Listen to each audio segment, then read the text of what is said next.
bill is the purported county finance bill for the financial year 2025-2026. Honorable members, Section 132 of the Public Finance Management Act provides for the manner in which the finance bill is submitted and approved by the County Assembly. It states that as follows: submission and consideration of the revenue-raising measures in the County Assembly. 1. Each financial year, the County Executive Member for Finance shall, with the approval of the County Executive Committee, make a pronouncement of the revenue-raising measures for the County Government. 2.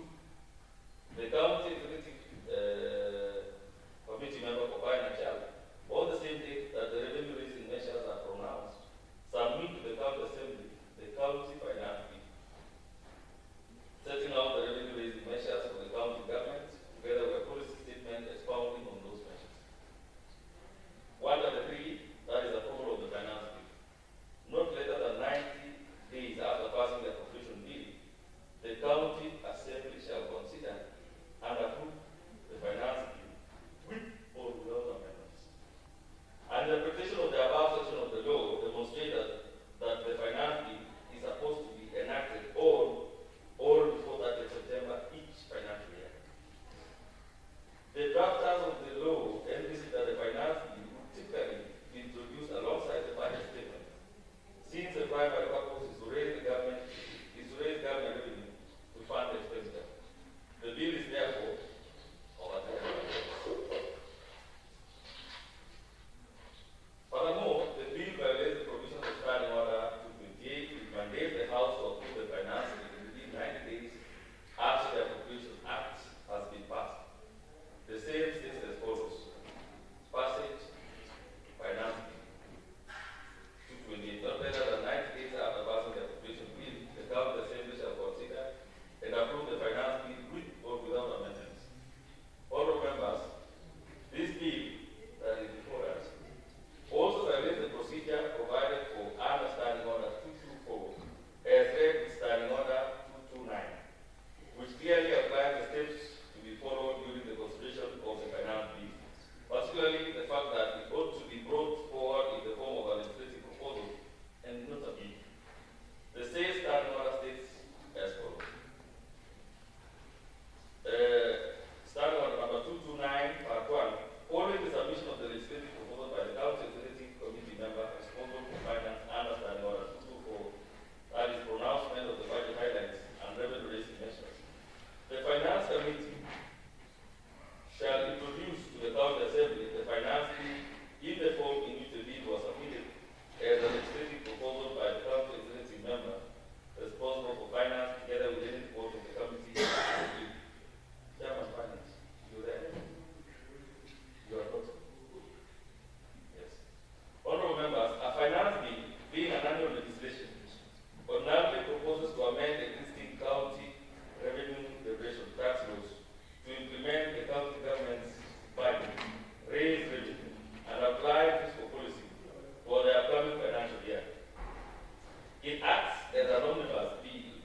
allow expediency to undermine the quality of standing orders.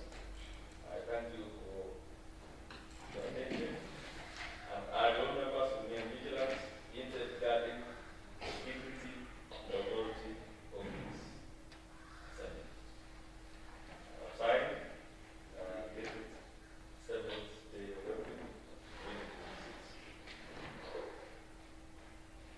Clerk, kindly share this invitation to all the members. Proceed.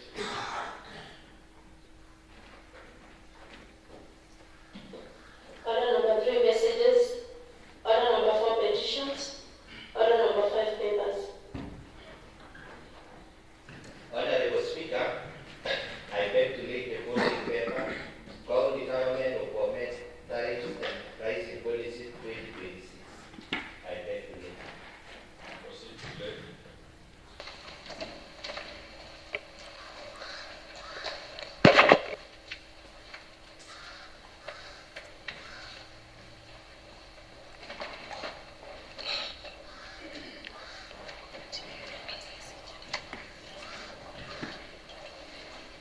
You are saying too?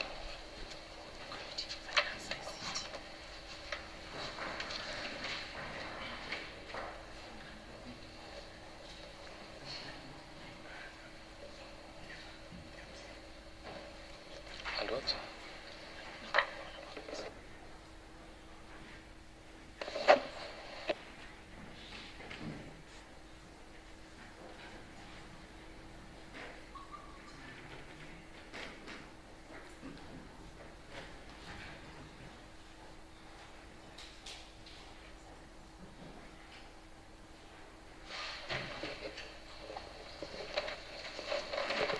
Thank you very much, Deputy Majority Leader.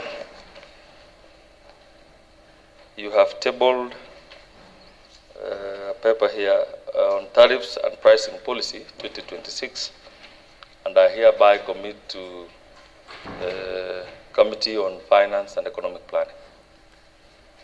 And you have 21 days only. Obliged, Honorable Speaker. Thank you. Proceed, Clerk. Order number 6, notices of motions. Order number 7, question and statements. Order number 8, motion.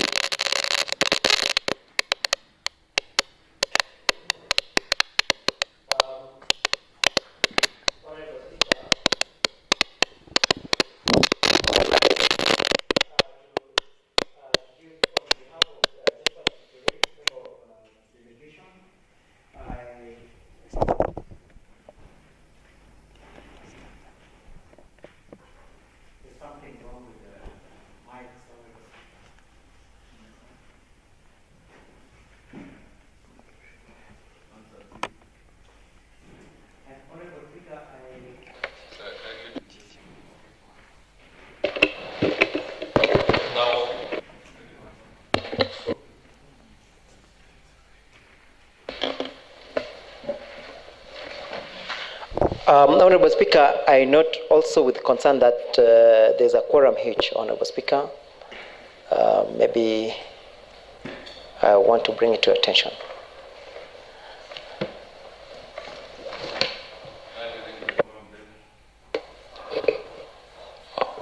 Quorum bell for 5 minutes.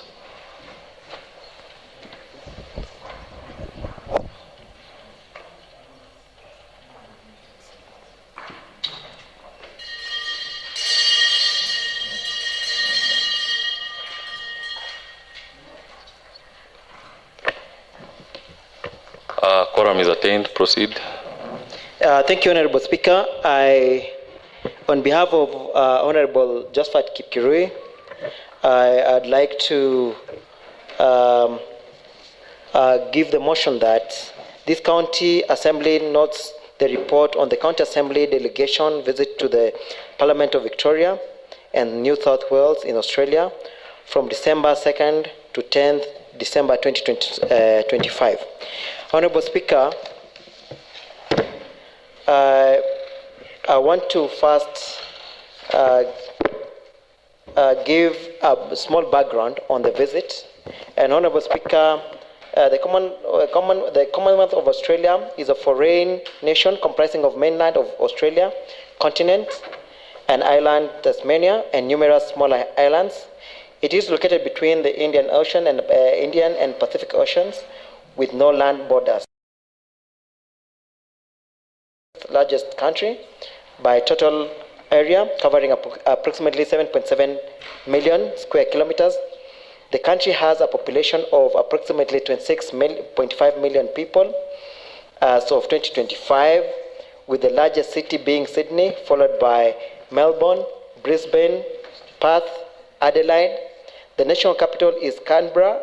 Australia is a federal parliamentary constitutional monarchy with a Westminster-style system of government that shares similarities with Kenya's own parliamentary tradition, English in the official and predominantly spoken language. About Melbourne and Victoria. Melbourne, the capital city of state of Victoria, is Australia's second most populous city and is widely regarded as the nation's cultural and sporting capital. Founded in 1835. Melbourne experienced rapid growth during the Victorian gold rush of the 1850s, which bequeathed to be a city of rich architectural heritage, evident in its grand public buildings, including the magnificent Parliament House on the Spring Street. Today, Melbourne is consistently ranked among the world's most livable cities, renowned for its vibrant laneways, multicultural communities, world-class cuisine, and distinctive network of trams, the largest in the world. The city serves as the seat of the Parliament of Victoria, a bicameral legislature, and has operated continuously since 1856, making it one of the oldest parliaments in Australia. The state of Victoria itself is a key economic powerhouse, contributing significantly to the national economy through agriculture, manufacturing, education, and financial services. A visit to Melbourne offers not merely an exposure to a modern metropolis, but an opportunity to witness firsthand the functioning of a mature, stable system of government within a federal structure. The city's ordered urban planning, efficient public transport, and well-maintained city spaces reflect a governance culture that prioritizes long-term planning and well-being of its citizens. About the Sydney and New South Wales. Sydney, the capital of the state of South Wales, is Australia's largest city, established in 1788. Situated around one of the world's most beautiful natural harbors, Sydney is the nation's primary financial and economic center, home to iconic landmarks such as Sydney Opera House and Sydney's Harbour Bridge. The Parliament of New South Wales, located on Macquarie Street in the heart of the city, holds the distinction of being the oldest parliament in Australia, with its origin dating back to 1824. A brief visit to this historic legislature provided the delegation with a valuable comparative perspective of the evolution of parliamentary democracy in Australia from its colonial beginnings to its present form as a robust, transparent institution of state government.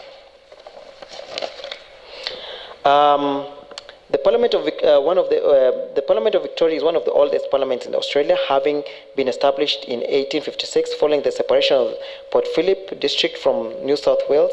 It operates as a bicameral legislature within the Westminster system of parliamentary democracy, model that shares fundamental similarities with Kenya's own system of governance. The Parliament derives its authority from Constitutional Act 1975, Victoria, and exists as a sovereign legislature within the federal framework of the Commonwealth of Australia. Much of the background, Honourable Speaker, we've given.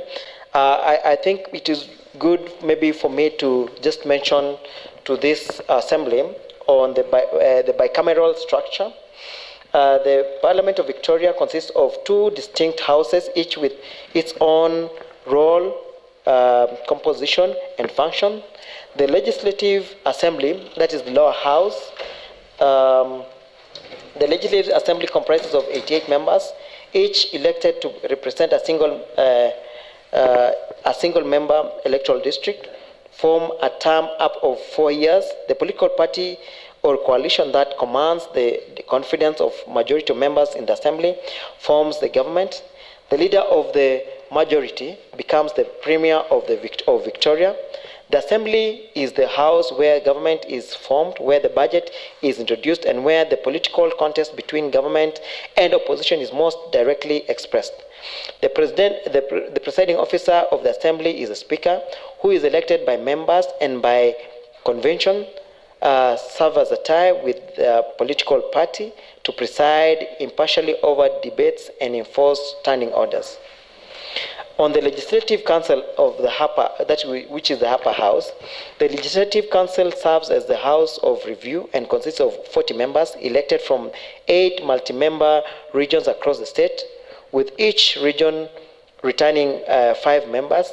This electoral system ensures that the council's composition more broadly reflects the statewide vote rather than being determined solely by distribution of seats in the assembly. The council's primary function is to scrutinize legislation passed by the assembly, examine government administration through its committee system, and initiate non-money bills. It acts as a check on the power of government of the day, ensuring that legislation is thoroughly considered and the executive is held accountable. The presiding officer of the council is the president, who similarly acts as an impartial arbiter of the proceedings. On the formation of government and premier, following the state election, the governor commissions the leader of the political party or coalition that holds the confidence of the Legislative Assembly to form a government and serve as a premier. The premier then recommends the appointment of other ministers from among members of the parliament, who are collectively known as cabinet or executive council. These ministers are responsible for administering government departments and are collectively and individually accountable to Parliament for their actions and decisions. The Premier, as head of government, chairs cabinet, sets the government policy agenda, and advises the governor on the exercise of executive power. The Premier and other ministers are required to be members of Parliament, ensuring that the executive is drawn from the accountable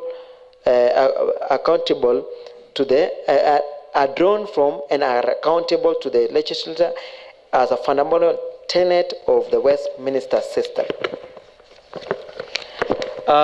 What is very interesting, Honourable Speaker, on this is on the ministerial accountability. A cornerstone of the Victorian Parliament. The system is the principle of ministerial accountability to Parliament. This is most visibly expressed during question time, each sitting day, when the members may pose questions to ministers regarding their portfolio responsibilities. Ministers are expected to answer fully and frankly, and may also be required to take questions on notice, providing required written responses at a later date. Beyond question time, accountability is enforced through budget estimates, hearings, where the committee scrutinizes proposed government expenditure and government departments. This system ensures that the executive remains responsive and answerable to the people through their elected representative. With the relation with the Commonwealth government, state within Australian Federation, Victoria exercises legislative power over matters not specifically vested in the Commonwealth Parliament by Australian Constitution. These include education, health, housing, public transport, policing, and land management. While Commonwealth legislation prevails to the extent of inconsistent with the state law in areas of concurrent jurisdiction, Victoria retains substantial autonomy over its domestic affairs. This division of power provides a useful comparative model for county governments within Kenya's devolved system, illustrating how subnational entities can exercise meaningful legislative and executive authority within a national framework. One of the key observations, Honorable Speaker, and the lesson from the visit, the delegation visit to the Parliament of Victoria yielded a rich array of observation regarding the operations, culture, facilities of a mature Westminster-style legislature. These lessons offers valuable insight from the County Assembly of Bomet as it seeks to enhance its own procedures and service delivery. The warm reception that we received, the delegation was accorded a warm reception and a professional welcome by Ms. Bridget Norman, Clerk of the Legislative Assembly and the Clerk of the Assembly, together with Mr. Robert MacDonald, Clerk of the Legislative Council. A notable discovery was on the existence of the Office of the Clerk of the Parliaments, a distinct statutory role held by the Clerk of the Legislative Assembly, responsible for presenting bills to the Governor for royal assent, maintaining the Parliament's register of interest, and coordinating into international parliamentary partnerships. This structure, where each house has its own clerk, but an oversight clerk of the Parliament performs specific statutory functions, was a noteworthy feature of the Parliament administrative organization. The delegation also had an honor of meeting the Honorable Marie Edwards, MP, Speaker of the Legislative Assembly. Of particular interest was the observation that Speaker Edwards, like all speakers in the Australian Parliament, continues to serve as the elected member for constituency of Bendigo West, while also discharging her duties as a Speaker. This represents a distinctive feature of Australian Westminster tradition, unlike practice in Kenya, where the Speaker of the National Assembly, the Senate, and county assemblies are not elected members and do not represent constituencies. The delegation found this dual responsibility noteworthy, as it demonstrates that a presiding officer can maintain an active connection with their constituents while fulfilling the impartial duties required of the speakership, offering an instructive model for presiding officers in Kenya county assemblies.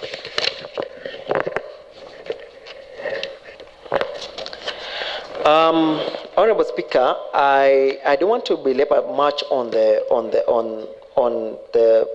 superior organization of and communication. Maybe what was really notable was the question time on the accountability, on the apex of accountability. The question time is a central feature of each sitting day in the Victorian Parliament, as it is treated with utmost seriousness by all members. Early each afternoon in both houses, it provides a regular and structured opportunity for opposition and crossbench to hold ministers accountable for their actions and decisions. Questions without notice requires ministers to respond immediately and exponentially testing their command of their portfolios. Ministers must also respond to constituency questions within strict timelines, 30 days in the Assembly and 14 days in the Council, with all questions and answers published online. This commitment to transparency and accountability offers a powerful lesson for the County Assembly. The delegation observed that almost all members attend question time, recognizing it is a key moment in the Parliament Day. On the superior facilities and members' support, the Parliament of Victoria provides exceptional facilities to support members in their work, and the delegation observed that the restaurant and catering services are all high standard, ensuring that members and staff are well catered for during long sitting hours. The presence of the immaculately maintained with manicured lawns and gardens are where the members are treated to unwind and reflect away from their chamber. Furthermore, the Parliament has a dedicated childcare space or crèche. In the crèche provides support. The crèche provides support for the MPs who are parents with a qualified child care educator. And I know the Honorable Fellow here would really be interested to listen to this bit of the conversation since she has a young baby. And a qualified childcare educator at hand to care for children during sitting weeks, enabling the crèche and the educator are funded entirely in the participating MPs by the participating MPs. The County Assembly of Bomet may wish to consider how improvement to its own facilities, including well-maintained grounds, professional catering services, and family-friendly spaces, could similarly enhance the working environment for members and staff. On leadership and representation, the delegation was struck by the leadership composition of the Victorian Parliament and government, which at the time of the visit featured women occupying the three most senior positions. The Honorable Jacinta Allen MP serves as the Premier. Her Excellency Professor the Honorable Margaret Gardner AC as Governor, and Honorable Marie Edwards MP as a Speaker of Legislative Assembly. I know the women in the House should take note of that so that they would know that in Australia women are very powerful and hold very powerful positions. And beyond these senior roles, the delegation observed that many of the leaders within the Parliament and government are women and younger members. This diversity enriches debate and ensures that a wide range of perspective in informed policy and legislation. The delegation also learned of the innovative programs designed to amplify youth voices in Parliament, processes such as Legislative Assembly hosting a roundtable of young people aged between ages 18 to 27 to discuss issues affecting their generation. These activities demonstrate a deliberate commitment to cultivating the next generation of leadership and ensuring governance reflects the full diversity of the community. The County Assembly of Bomet could draw a valuable lessons from these practices by developing similar programs to engage young people and women in the legislative process, thereby strengthening democratic participation and representation at the county level.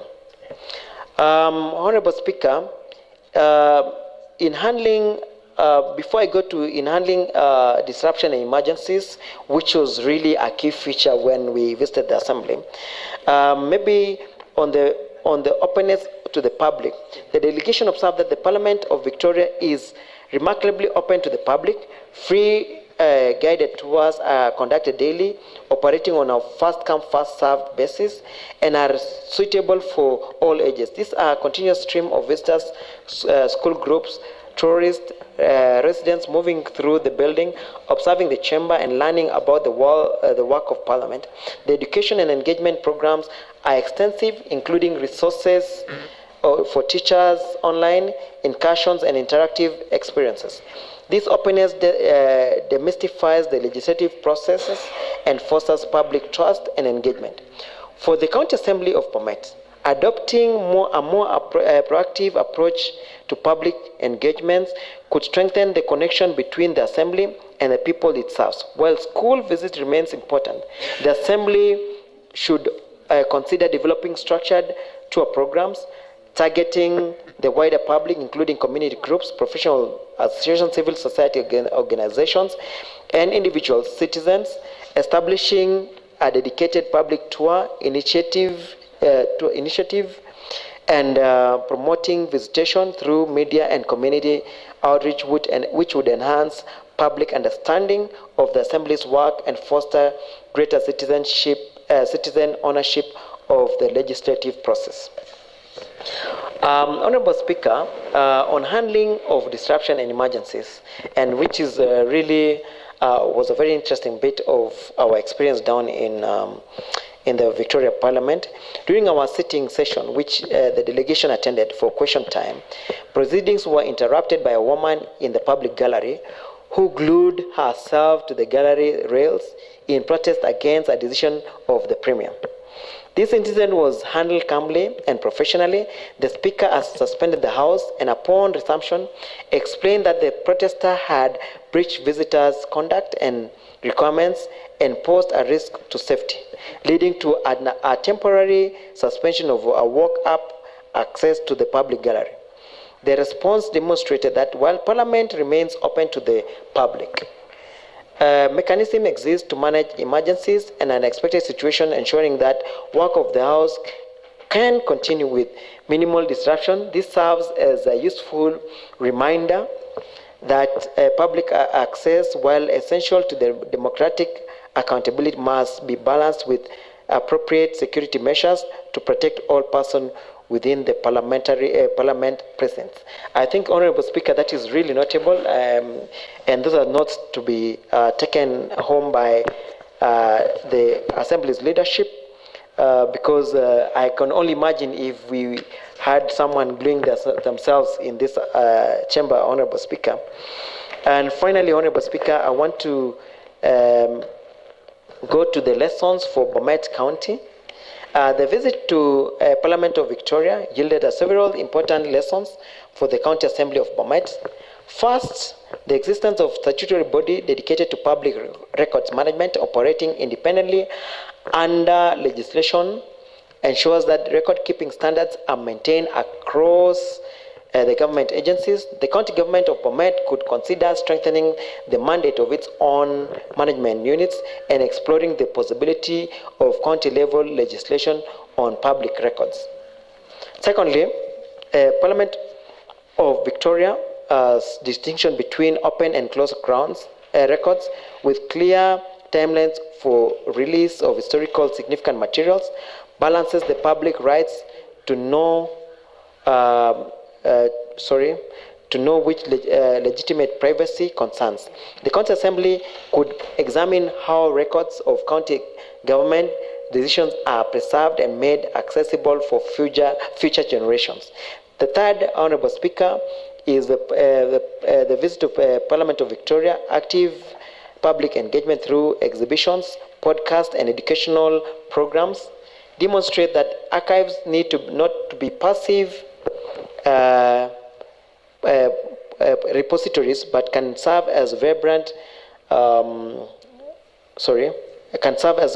centers for community connection and historical understanding. The County Assembly could explore partnerships with local museums, universities, and schools to promote appreciation of Bomet's own history and government records. Finally, the delegation was reminded that proper record keeping is not merely an administrative function, but a cornerstone to accountable government. As a Parliament of Victoria's mandate makes it clear, preserving the evidence of government decisions ensures that those in power remain answerable to the people they serve, both now and in the future. In conclusion, Honourable Speaker, and I want to, because the report is already shared to the members, I don't want to belabor so much on the realistic applications from Bomet Town, but I think it is very important to just have a sneak peek of this report on issues around designated transport nodes, that is basically around the city of Melbourne and Sydney in terms of town planning, because part of what we realized is they enjoy a lot of good transport and good planning, and of course the designated transport nodes, the pedestrian priority in town centers, the organization of border ranks within our town here in Bomet, the market day traffic, and in integration of transport nodes, Honourable Speaker, which maybe it would interest the members so that even the Committee on Urban Planning would be able to pick some notes from here and be able to challenge the members of the executive to in policy making. And another thing that was really notable, Honourable Speaker, is on the solid waste management, which, as in the city of Melbourne, has a sophisticated waste management system appropriate to a large city. For Bomet, the challenge is more basic, ensuring that waste generated in the town and markets is collected and transported and disposed of properly. On the Committee on Oversight and Delegation, the delegation observed that the committees in the Victorian Parliament are well supported by professional staff and take their oversight role seriously.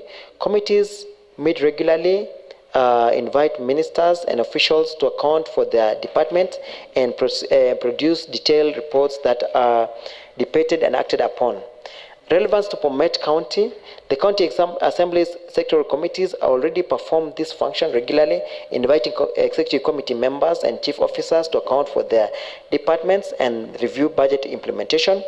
Committees have produced reports on various aspects of the county governance. The Victorian experience reinforces the importance of ensuring committees have adequate secretariat support to conduct their work efficiently and effectively, following up on committee recommendation to ensuring that they are implemented. And number 3, providing an ongoing training for members on budget scrutiny and oversight techniques.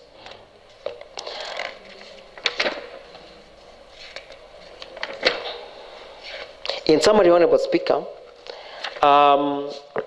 based on the observation from the visit to Parliament of Victoria and New South Wales, and recognizing the good work already being done by the county government of Bomet, this report offers the following proposal for consideration. Number 1, strengthening of committee support. Number 2, ensuring the public participation. Number 3, following up on audit queries. Number 4, ensuring public access. Number 5, post-legislative scrutiny, that is, the Assembly considers whether there is scope for more systematic review of key county legislation to assess its impact on identifying any needed amendments. Number 6 is on staff development. The County Assembly Service Board continues and where possible enhance its investment in the professional development of secretariat staff. And number 7 is on the public education, that the County Assembly build on its existing public engagement by developing simple educational materials on its role on how citizens can participate using schools, public meetings, and local media where appropriate. In conclusion, Honorable Speaker, the delegation takes particular note that County Assembly of Bomet already performs the essential function of a legislative body, enacting laws, overseeing executive approving budgets, and representing the people. The visit to the Parliament of Victoria and New South Wales provides an invaluable opportunity to observe how a mature Westminster-style legislature conducts these same functions with consistency and refinement. The lessons learned from Australia are not about doing things differently, but about doing familiar things with sustained commitment and attention to detail. The effectiveness of the Parliament of Victoria's system, not from the extraordinary measures, but from the steady application of good practice, well-supported committees, the genuine public engagement, clear ethical standard, rigorous scrutiny of government actions, and transparent operations. These are the same foundations upon which the County Assembly of Bomet has already begun to build. The delegation is pleased to observe that the County Assembly has already established many of these practices. The question is now how they can further strengthen and deepen over time with continued commitment from the leadership, dedicated support from the Secretariat, and the active participation of members. The Assembly can build on its achievement and further enhance its contribution to good governance in Bomet County. The delegation returns to Bomet grateful to the opportunity to witness another parliamentary democracy in action, and confident that the County Assembly is on the right path. The journey of continuous improvement is never complete, but every step forward matters, and this has provided direction for the next steps on that journey.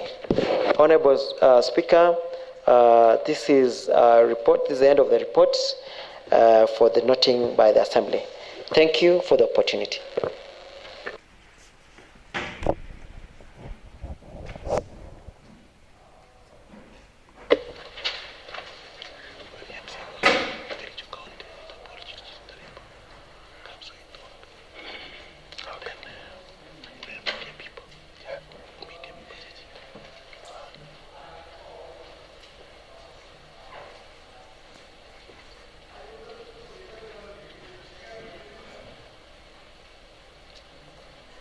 Okay, thank you, Honorable Member, for that elaborate report from the Pretoria Assembly. Before I ask members to put their contribution across, I want to take this opportunity to welcome one member from Kericho County Assembly, Honorable Paul Chichir, in the Speaker's gallery. I want to take this opportunity that you're highly welcome to have a stint of what is happening in Bomet County Assembly. Honorable Paul Chichir is being accompanied by his media people who are seated in the public gallery. I also want to take this opportunity to welcome you. You will be required to make observations and follow the proceedings in silence. Otherwise, welcome, Honorable Paul Chirchir.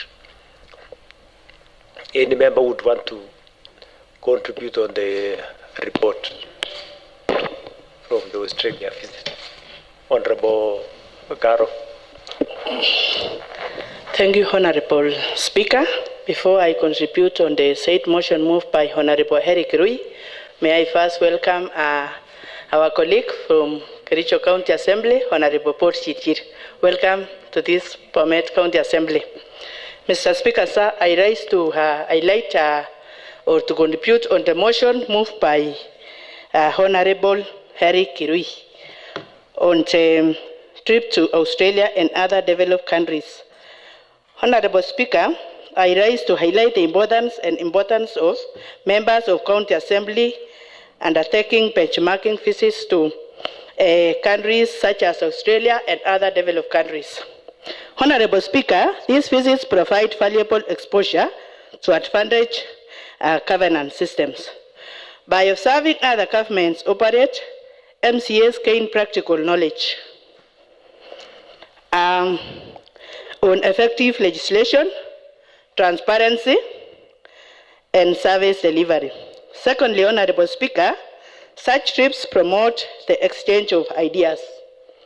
Leaders interact with international counterparts, learning innovative solutions in areas like healthcare, urban planning, agriculture, and revenue collection. Solutions that can be adapted to improve our counties.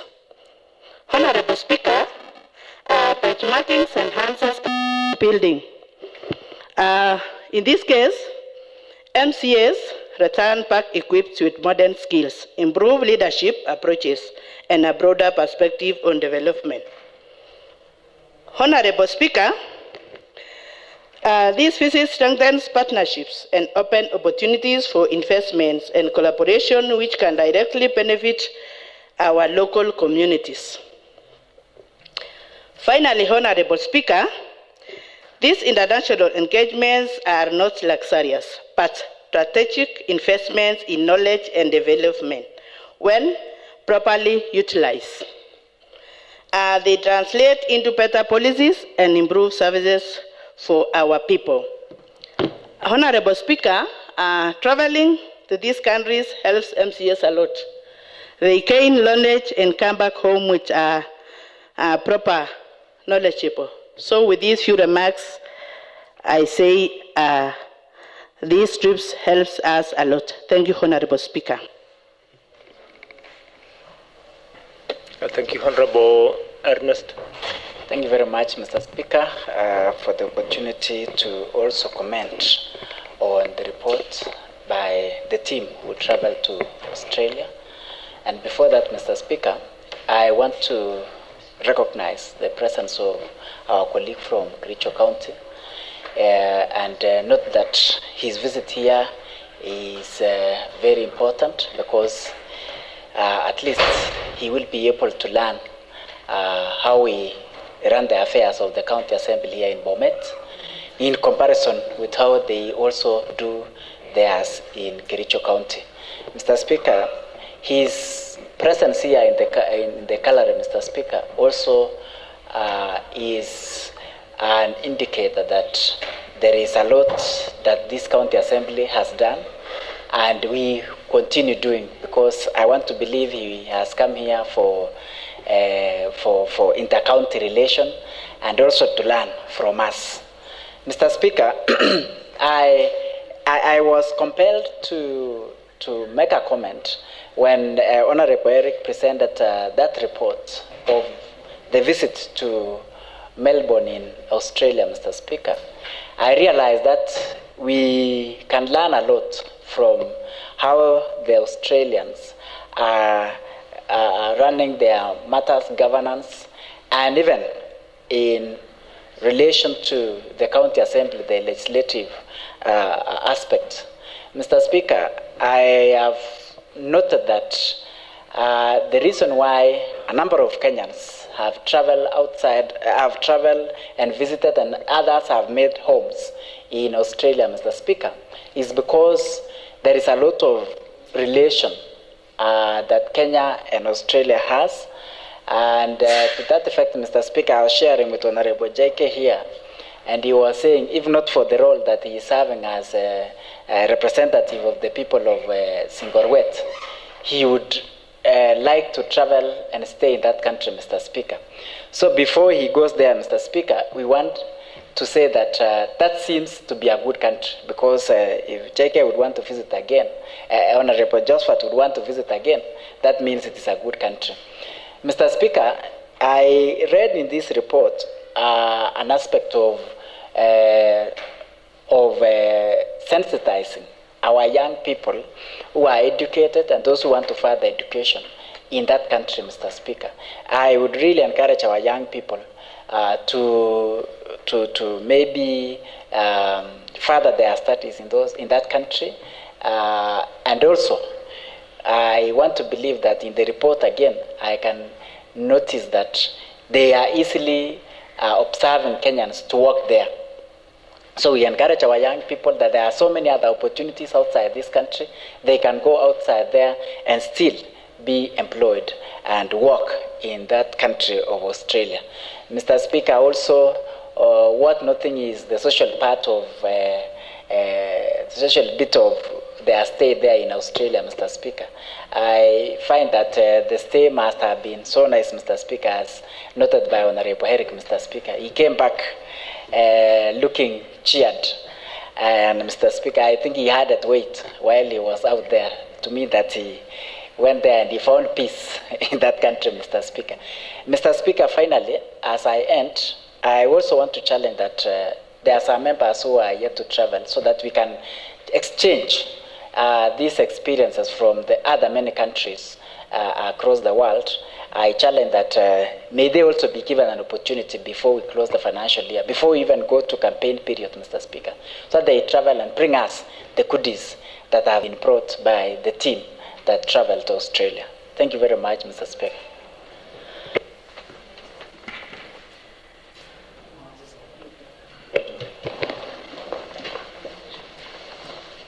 Honorable Josphat.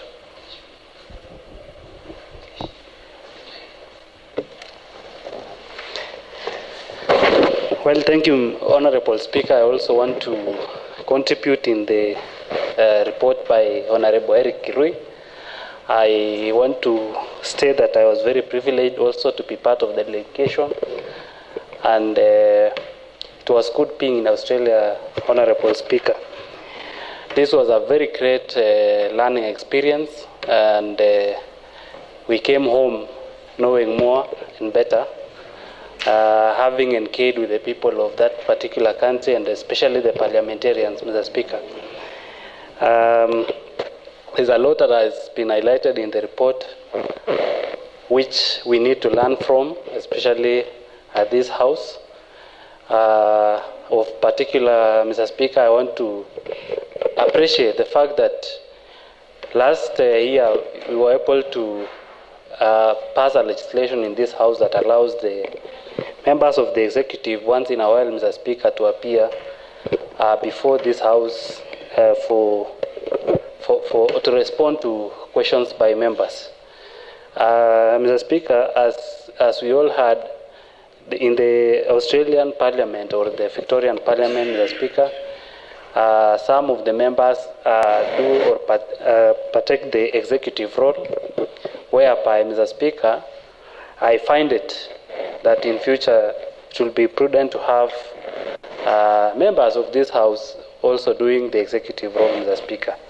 There is an aspect which has been discussed as conflict of interest, Mr. Speaker, but it is also worth to note that also members of this county assembly have the capacity to also carry out the implementation part of the works, Mr. Speaker, as done in the other side of the country. So this is a key issue which I felt over time when constitutional amendments will come up later on in this country. It would be important to ensure that the execution of works be done by some of the elected members in this House, Mr. Speaker, because they carry the heavy burden of responsibility, having been elected, Mr. Speaker, and you'll find that even when you are elected, Mr. Speaker, you will always want to associate yourself with the projects that have been done by executive. Secondly, Mr. Speaker, you know, they say when you travel a lot, Mr. Speaker, you get to learn a lot of things. There's a lot to learn in the organization of the Melbourne town, which is very social and accommodates people from various countries, Mr. Speaker. And everything has been organized in a manner that transport system is very seamless. There is the use of trams. There is the use of even the airport system. The airport for that particular country is very, very, very well in terms of infrastructure. So there is a lot that we need to share, and we've been sharing all along. And Victoria is also known as the education town in Australia, and we wish to challenge the youth of this country that there are opportunities outside there.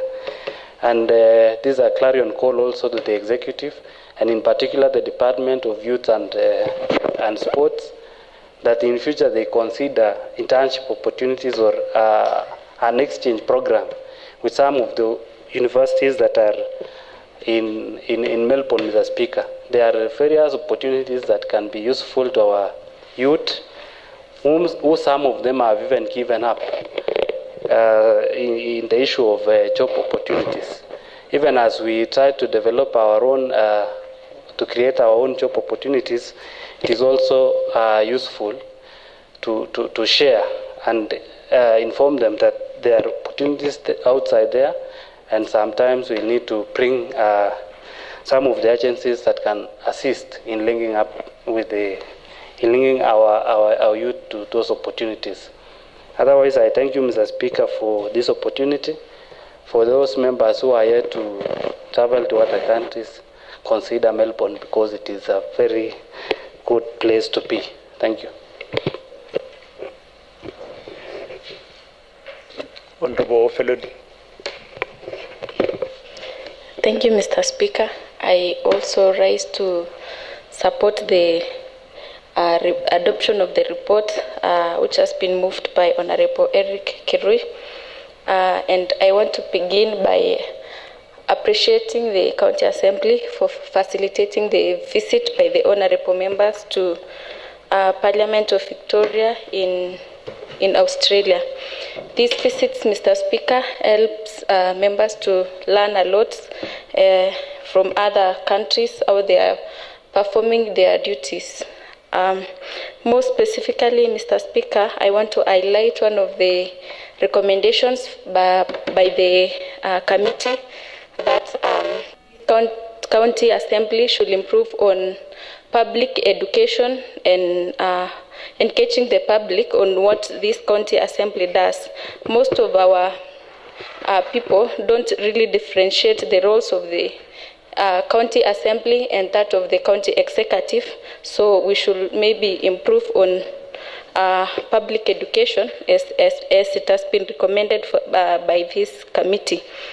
I've also gotten to learn how the Parliament of Victoria operates and how they treat the honorable members, and I want to believe that this honorable house will adopt the recommendations. Thank you, Mr. Speaker. Yeah, thank you.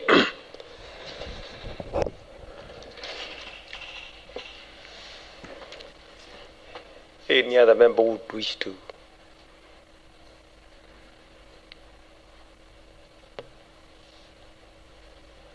It seems there is no other member. Clerk.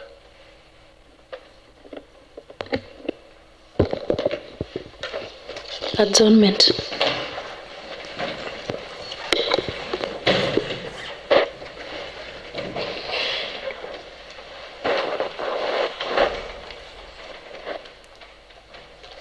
This sitting is adjourned to tomorrow at 9:30 a.m.